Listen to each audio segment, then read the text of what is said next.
नाज़रीन दस दिए कि अल्हम्दुलिल्लाह अल्लाह पाक दा करम है कि रहमानी वेलफेयर ट्रस्ट बने और इस ईद तो पहले कई हज़ार लोग जिहड़े मुस्तहिक सन उन्होंने रमज़ान पैकेज दिते गए, ईद गिफ्ट पैकेज दिते गए और अल्हम्दुलिल्लाह रहमानी वेलफेयर ट्रस्ट दे कायदीन हाजी सैफ उल ज़िया साहब ने 1000 लोगों के घरों के विच जाके ते उन्होंने राशन दिता कि वो अपनी ईद के दिन गुजारन, अपनी रमज़ान के दिन गुजारन।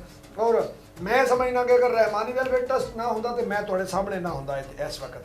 अगर रहमानी वेलफेयर ट्रस्ट ना होंदा तो मैनू असगर भरवाल कोई ना जानता होंदा। अगर रहमानी वेलफेयर ट्रस्ट ना होंदा तो रहमानी न्यूज़ HD चैनल दे विच तुसीं हुण प्रोग्राम ना वेखदे हुंदे। ये अल्लाह तबारक व तआला दे ने साडे ते करम कीता। हाजी सैफ उल ज़िया साहब, तारक साहब, सेठ खान साहब और बंदा नाचीज़ असी अल्लाह ने करम कीता, उन्होंने सोच रब ने दी कि यार जिंदगी कोई इस तरह का काम कर जाइए कि इसका भला हो जाए। और अल्हम्दुलिल्लाह अज साढ़े 7 फ्री दस्तरखान ने जिथे हज़ारां की तादाद के लोग फ्री जोड़े ने बिल्कुल फ्री खाना सुबह दोपहर शाम खा रहे हैं और बेशुमार एम्बूलेंस सर्विस के लोग फायदा उठा रहे हैं। बेशुमार बच्चे जोड़े ने एजुकेशन लै रहे हैं। तकरीबन 1300 बच्चियां सिलाई स्कूलों के अलहमदुलिल्लाह जिहड़ियां ने पढ़ रही ने। ये रहमानी वेलफेयर ट्रस्ट की बरकत के नाल ही सब कुछ है कि इरफान सेठी साहब भी मेरे नाल बैठे ने। बेशक घरों इन्होंने गल्लां करा के आए लेकिन बैठे मेरे नाल ने। बिल्कुल जी नाज़रीन तुहानूं दस्से चलिए कि असगर पहलवान साहब एक ऐसी शख्सियत ने जिहड़ी अलहमदुलिल्लाह साडे वास्ते एक सरमाया ने कि इन्होंने इस चैनल वास्ते रहमानी न्यूज़ वास्ते जिन्नी दिन रात मेहनत की है और हुण भी दिन रात सारे काम छड़ के मेहनत कर रहे हैं। ये मुबारकबाद के मुस्तहिक ने। अल्लाह पाक इन्हों सदा सलामत रखे और इन्हों सेहत तंदुरुस्ती वाली जिंदगी अता करे।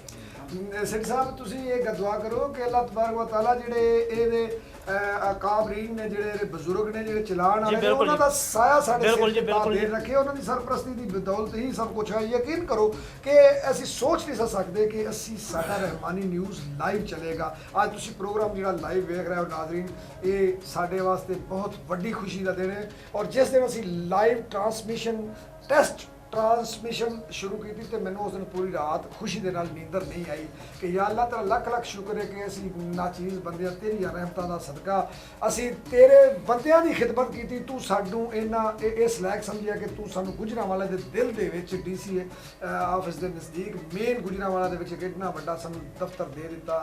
एक और असी जेहड़े लोगों को बोलण दा नहीं पता असी उन्होंने कह रहे हैं कि यार आओ एंकर बनो, आओ नात खां बनो, आओ तुसी जो भी कर सकते हो बेलौस पैसों तो बगैर आओ, असी तुहाडी इंशाअल्लाह वेलफेयर करांगे।